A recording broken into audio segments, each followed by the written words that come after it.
咁我介紹咧就係呢個多換嘅世界盒子啦，就係因為有朋友問我點樣整嗰個棒棒啦超勁嘅棒棒啦，就係撳入去呢個啟動遊戲啦。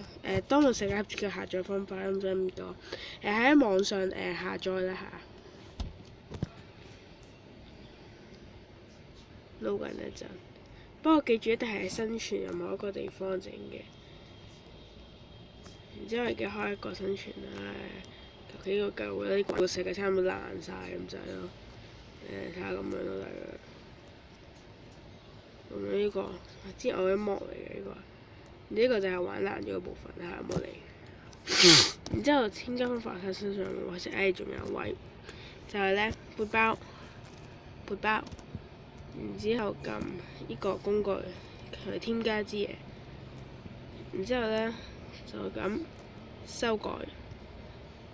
隻高級附魔啦，梗係，然之後就係撳鋒利咯。你講到殺好多人嘅話，然之後咧你可以聽埋其他嘢，但係如果你要殺人嗰啲，最好記住一定唔可以點亡靈同埋截肢。